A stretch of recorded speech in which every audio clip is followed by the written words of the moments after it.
Hello दोस्तों, कैसे हैं आप लोग। उम्मीद करता हूँ सब घर में होंगे, सब ठीक होंगे, सब ज़बरदस्त होंगे। एक बहुत ही अच्छी खासी अपडेट है। जी हाँ, यहाँ पे 2018 की एसएससी जेई की जो एग्ज़ाम हुई थी उसके सीट से रिलेटेड बहुत ही कैंडिडेट परेशान थे कि कौन से डिपार्टमेंट में कितनी सीट है, कौन से डिपार्टमेंट में किस कैटेगरी की कितनी सीट है और कितने कितने डिपार्टमेंट हैं। तो इससे रिलेटेड जो भी नोटिफिकेशन आनी थी अब आ चुकी है। यहाँ पर आप देख लीजिए, ये अपडेट है। इसमें आपको कौन कौन से डिपार्टमेंट में कौन कौन सी कैटेगरी की कितनी कितनी सीट है, सारी की सारी डिटेल आपको पता चल जाएगी। इस वीडियो में बने रहिए।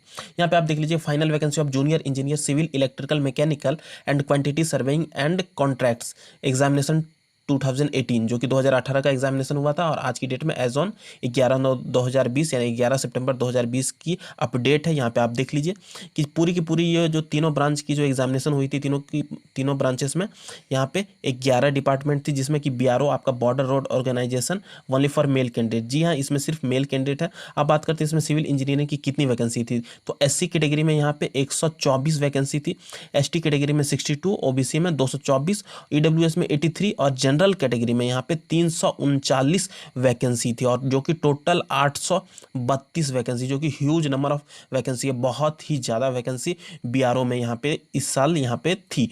उसके बाद यहाँ पे आप देख लीजिए कि सेंट्रल वाटर कमीशन सीडब्ल्यूसी, जो कि बहुत ही अच्छा खासा डिपार्टमेंट माना जाता है, इसमें आपका एससी कैटेगरी का यहाँ पे सिविल इंजीनियरिंग में 18 सीट था, एसटी कैटेगरी में भी 18 सीट था, ओबीसी में 40 सीट था, ईडब्ल्यूएस में एक भी सीट नहीं थी, अनरिजर्व कैटेगरी में 72, और यहाँ पे टोटल जो है 148 वैकेंसी सीडब्ल्यूसी में थी।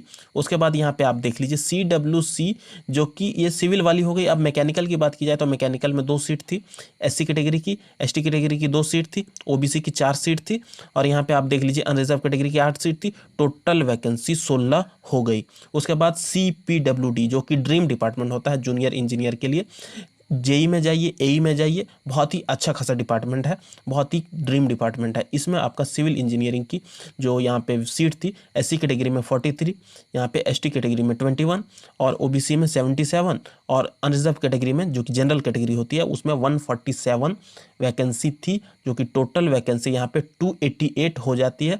यहाँ पे ऑर्थोपेडिकली हैंडीकैप्ड में 4 सीट थी, उसी तरह से हियरिंग हैंडीकैप्ड में 4 सीट थी, और अलग अलग ऑर्थोपेडिकली हैंडीकैप्ड यहाँ पे सीडब्ल्यूसी में भी यहाँ पे 3 सीट थी।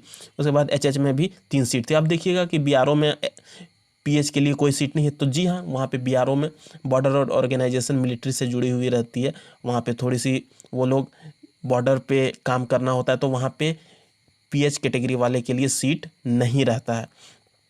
अब आप देख लीजिए कि यहाँ पे सीपीडब्ल्यूडी इलेक्ट्रिकल में कितनी सीट थी। तो इलेक्ट्रिकल में एससी कैटेगरी की 28 सीट थी, एसटी कैटेगरी की 14 सीट थी, ओबीसी की 50 सीट थी, उसी तरह से अनरिजर्व कैटेगरी की 99 थी। टोटल सीट की बात की जाए तो 191 यहाँ पे टोटल सीट है। उसके बाद ऑर्थोपेडिकली हैंडीकैप्ड में 3 सीट है, हियरिंग हैंडीकैप में 3 सीट था। और यहाँ पे सुटेबल फॉर कलर ब्लाइंडनेस के लिए कौन कौन से डिपार्टमेंट एलिजिबल है, कलर ब्लाइंडनेस को कौन कौन से ब्रांच यहाँ पे कौन कौन से डिपार्टमेंट अलाउ करते हैं, तो सीपीडब्ल्यूडी में आप जा सकते हैं। यदि आपको कलर ब्लाइंडनेस है तो इस दोनों को छोड़ के आप दूसरे डिपार्टमेंट में कलर ब्लाइंडनेस वाले नहीं जा सकते हैं। उसके बाद यहाँ पे सुटेबल फॉर कलर ब्लाइंड लिखा हुआ है, आप देख लीजिएगा।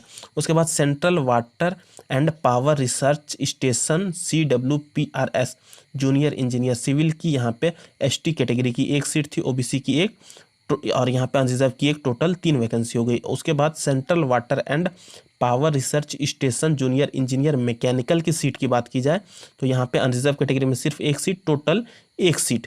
उसके बाद यहाँ पे आप देख लीजिए directorate of quality assurance junior engineer mechanical में एससी कैटेगरी की 2 सीट, यहाँ पे एसटी कैटेगरी की 2 सीट, ओबीसी की 1 सीट, यहाँ पे अनरिजर्व कैटेगरी की 6 सीट, और टोटल यहाँ पे 11 सीट थी।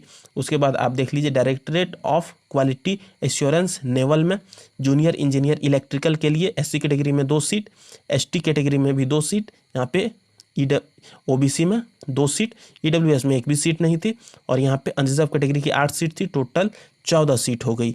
उसके बाद हम लोग देख लेते हैं एमईएस में मिलिट्री इंजीनियरिंग सर्विसेज, जो कि मिलिट्री से पूरी की पूरी तरह से जुड़ी हुई रहती है। इसमें आपका कलर ब्लाइंडनेस वाले एलिजिबल नहीं है। अब पीएच वाले भी इसमें एलिजिबल किए हुए हैं ये लोग।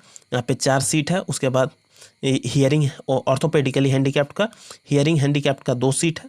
उसके बाद यहाँ पे MES में SC कैटेगरी की सीट की बात की जाए तो 39 है, ST कैटेगरी की 14 सीट है, OBC की यहाँ पे 57 सीट है, EWS की 12 सीट है और यहाँ पे अनरिजर्व कैटेगरी की 113 सीट है और टोटल की टोटल 235 सीट हो गई आपकी MES में। उसके बाद military engineering services MES electrical mechanical combined का यहाँ पे SC कैटेगरी में 15 सीट है, ST कैटेगरी में 14 सीट है और OBC कैटेगरी में 27 सीट है, EWS में 6 सीट और यहाँ पे अनरिजर्व कैटेगरी की 44 सीट है, जो कि यहाँ पे टोटल हो गई 106 सीट। ऑर्थोपेडिकली हैंडीकैप्ड में भी 2 सीट है, हियरिंग हैंडीकैप्ड में भी 1 सीट है। अब आप देख लीजिए कि यहाँ पे टोटल की टोटल 1845 वैकेंसी थी। उसके बाद हम लोग बात कर लेते हैं यहाँ पे सिर्फ और सिर्फ SC कैटेगरी की 273 वैकेंसी थी, ST कैटेगरी की 150, OBC की 483, EWS की 101 और यहाँ पे अनरिजर्व कैटेगरी की 838। उसी तरह से आपका टोटल यहाँ पे 1845 था। ये सारी की सारी तीनों ब्रांचेस को मिला करके टोटल की टोटल यहाँ पे वैकेंसी है। उसके बाद यहाँ पे आप बात कर लीजिए PH कैटेगरी में ऑर्थोपेडिकली हैंडीकैप्ड के लिए 18 सीट, उसके बाद हियरिंग हैंडीकैप्ड के लिए 13 सीट। तो इतनी पूरी की पूरी सीट है।